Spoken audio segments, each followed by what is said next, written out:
तेज प्रताप यादव ने विकास वंचित इंसान पार्टी, भोजपुरिया जन मोर्चा, प्रगतिशील जनता पार्टी, वाजिब अधिकार पार्टी और संयुक्त किसान विकास पार्टी के साथ गठबंधन कर चुनाव में उतरने का फैसला लिया। इसमें बीजेपी भी शामिल है। बिहार में चुनावी हलचल तेज हो चुकी है। 2025 के अंत में यहां पर विधानसभा चुनाव कराए जाने हैं। 243 सीटों वाली विधानसभा के लिए अक्टूबर या नवंबर में चुनाव कराए जा सकते हैं। पिछली बार की तरह इस बार भी चुनाव में मुख्य मुकाबला एनडीए और महागठबंधन के बीच माना जा रहा है। इस चुनाव में चुनावी रणनीतिकार से नेता बने प्रशांत किशोर अपनी जन स्वराज पार्टी के दम पर चुनावी मैदान में ताल ठोकने जा रहे हैं। चुनाव से पहले वह ताबड़तोड़ रैली कर रहे हैं। बिहार के पूर्व विधायक अनंत सिंह बुधवार को बहुचर्चित मोकामा गोलीबारी मामले में जमानत मिलने के बाद पटना के बेउर जेल से बाहर आए। उसके बाद में वह अपनी पत्नी और मोकामा सीट से विधायक नीलम देवी के सरकारी आवास पर गए। पत्रकारों से बात करते हुए अनंत सिंह ने आगामी बिहार विधानसभा चुनाव लड़ने की अपनी योजना की घोषणा की। बता दें कि अनंत सिंह को गोलीबारी मामले में पटना के बेउर जेल में रखा गया था। उन पर आरोप था कि उन्होंने सोनू और मोनू नामक युवक के घर पर गोलीबारी की घटना को अंजाम दिया था। मोकामा शूट आउट केस में बंद अनंत सिंह को मंगलवार को पटना हाई कोर्ट से जमानत मिली है। कोर्ट ने उन्हें 10,000 रुपए के निजी मुचलके और 2 जमानतदारों के साथ रिहा करने का आदेश दिया है। बिहार में आगामी विधानसभा चुनाव को देखते हुए निर्वाचन आयोग ने मतदाता सूची को अपडेट करने की प्रक्रिया तेज कर दी है। जिन युवाओं की उम्र 1 जुलाई 2025 तक 18 वर्ष हो चुकी है या 1 अक्टूबर 2025 तक पूरी हो जाएगी, वे फॉर्म 6 भरकर अपना नाम मतदाता सूची में शामिल करवा सकते हैं। तेजस्वी यादव से जुड़ा एपिक नंबर विवाद बढ़ता ही जा रहा है। निर्वाचन आयोग ने उनसे उनका वोटर आईडी कार्ड मांगा है। आरोप है कि उनके पास 2 एपिक नंबर हो सकते हैं जो गैर कानूनी हैं। बिहार के पूर्व उप मुख्यमंत्री और राष्ट्रीय जनता दल के नेता तेजस्वी यादव 2 एपिक नंबर के विवाद में फंसते हुए नजर आ रहे हैं। निर्वाचन आयोग ने उनसे उनके मतदाता पहचान पत्र का विवरण दोबारा मांगा है। आयोग ने तेजस्वी से उनके मतदाता पहचान पत्र या वोटर आईडी को जांच के लिए 8 अगस्त 2025 तक जमा करने का अनुरोध किया है। आयोग ने यह कदम तब उठाया जब तेजस्वी ने जांच में सहयोग नहीं किया।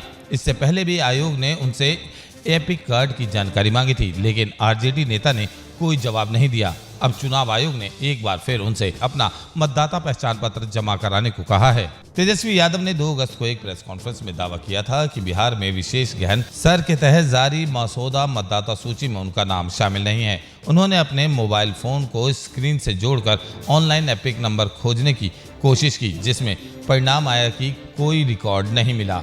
इसके बाद उन्होंने आरोप लगाया कि उनका एपिक नंबर बदल दिया गया है। हालांकि निर्वाचन आयोग ने उनके दावे को खारिज कर दिया। पटना सदर के अनुविभागीय मजिस्ट्रेट सह दीघा विधानसभा क्षेत्र के निर्वाचक पंजीकरण अधिकारी ने तेजस्वी को पत्र लिखकर कहा, हमारी प्रारंभिक जांच में पाया गया है कि आपके द्वारा बताए गए एपिक नंबर को आधिकारिक तौर पर जारी नहीं किया गया था। इसलिए विस्तृत जांच के लिए आपसे अनुरोध है कि एपिक कार्ड की मूल प्रति जमा करें। बिहार के समस्तीपुर में एक व्यक्ति ने अमेरिका के राष्ट्रपति डोनाल्ड ट्रंप के नाम पर निवास प्रमाण पत्र के लिए ऑनलाइन आवेदन कर दिया। हालांकि इस आवेदन को अस्वीकृत कर दिया गया है। इस पूरे मामले को प्रशासन ने गंभीरता से लिया। मामले की जांच की जा रही है।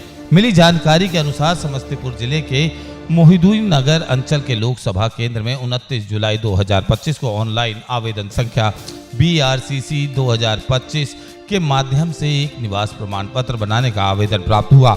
आवेदन करने वाले का नाम डोनाल्ड जॉन ट्रंप लिखा गया हुआ था। खास बात यह है कि आवेदन ने डोनाल्ड ट्रंप की तस्वीर भी लगाई हुई थी। मतदाता सूची में जितने नाम रह जाएंगे उतने ही लोग नीतीश को हटाने के लिए काफी है। प्रशांत किशोर ने कहा कि मान लीजिए गलती से कुछ नाम कट भी गए तो मैं आपको बता रहा हूं, जितने लोगों का नाम होगा उतने ही लोग भाजपा और नीतीश लालू को हटाने के लिए काफी हैं। उसके लिए कोई चिंता की बात नहीं, इनका जाना तय है। जन स्वराज पार्टी के सूत्रधार प्रशांत किशोर ने मुख्यमंत्री नीतीश कुमार पर प्रदेश में डोमिसाइल नीति लागू करने को लेकर निशाना साधा और कहा कि 20 साल में इन्होंने कुछ नहीं किया। साथ ही कहा कि मतदाता सूची से विशेष गहन पुनरीक्षण के बाद जिनके नाम काटे जाएंगे और जितने बच जाएंगे वही लोग भाजपा नीतीश कुमार और लालू यादव को हटाने के लिए काफी हैं। इस दौरान उन्होंने विधानसभा में नेता प्रतिपक्ष तेजस्वी यादव के पास 2 वोटर आईडी कार्ड मिलने पर भी तंज कसा। प्रशांत किशोर अपनी बिहार बदलाव यात्रा के क्रम में सोमवार को कैमूर से चैनपुर पहुंचे थे। बिहार में लगातार फर्जी तरीके से आवासीय प्रमाण पत्र बनाए जाने के आवेदन मिल रहे हैं। कोई सीएम की तस्वीर लगाकर आवेदन कर रहा है तो कोई जानवर के नाम पर सर्टिफिकेट बनवा रहा है। बिहार में पिछले दिनों कई ऐसे मामले सामने आए जिनसे अधिकारियों की खूब किरकिरी हुई। ये सभी मामले आवासीय प्रमाण पत्र के ऑनलाइन आवेदन को लेकर थे, जिनमें कभी सीएम नीतीश कुमार की तस्वीर के साथ लोगों का सर्टिफिकेट बना दिया गया तो कभी कुत्ते और कौवे के प्रमाण पत्र जारी कर दिए गए। इन मामलों के बाद सोशल मीडिया पर लोगों ने अधिकारियों से खूब मजे लिए। अब ऐसा ही एक और दिलचस्प मामला सामने आया है, जिसमें दरिंदे ने आवासीय प्रमाण पत्र के लिए आवेदन किया। उसने अपने पिता का नाम राक्षस बताया है। फर्जी नाम और तस्वीरों के आवासीय प्रमाण पत्र बनाए जाने के बाद तमाम जिला प्रशासन के अधिकारी अलर्ट मोड पर हैं। अब हर आवेदन पर बारीकी से नजर रखी जा रही है और पूरी कोशिश है कि दोबारा विभाग की किरकिरी ना हो। यही वजह है कि मुजफ्फरपुर जिले के 2 अलग अलग प्रखंड में फर्जी नाम के आवासीय प्रमाण पत्र बनाने के लिए किए गए आवेदन को रद्द किया गया। साथ ही दोनों मामलों को अब पुलिस में शिकायत भी दर्ज हुई है। सुप्रीम कोर्ट ने बुधवार को निर्वाचन आयोग से बिहार में मतदाता सूची मसौदा से बाहर किए गए लगभग 65 लाख मतदाताओं का विवरण 9 अगस्त तक प्रस्तुत करने को कहा। न्यायमूर्ति सूर्यकांत, न्यायमूर्ति उज्जवल भुइयां और न्यायमूर्ति एन कोटेश्वर सिंह की पीठ ने निर्वाचन आयोग के वकील से कहा है कि वे हटाए गए मतदाताओं का विवरण प्रस्तुत करें। उसकी एक प्रति गैर सरकारी संगठन एसोसिएशन फॉर डेमोक्रेटिक रिफॉर्म को दे।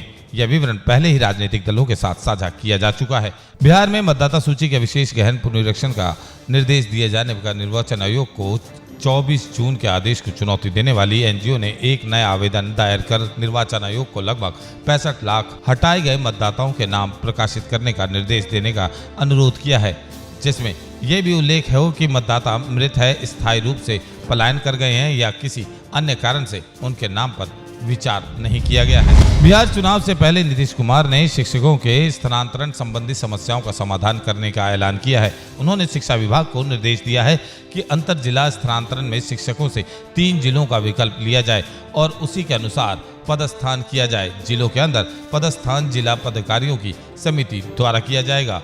बिहार चुनाव से पहले नीतीश कुमार ने शिक्षकों के लिए ऐलान किया है कि अपने एम्स हैंडल पर पोस्टर पर उन्होंने बताया कि शिक्षा विभाग द्वारा हाल में किए गए शिक्षकों के स्थानांतरण के बारे में विभिन्न स्रोतों के सुझाव प्राप्त हो रहे हैं। इसकी समीक्षा के क्रम में मैंने शिक्षा विभाग के स्पष्ट निर्देश दिया है कि अंतर जिला स्थानांतरण संबंधी जिन शिक्षकों को भी समस्या है उनसे 3 जिलों का विकल्प प्राप्त किया जाएगा, जिसके बाद उन्हें जिले में उनका पदस्थान किया जाएगा।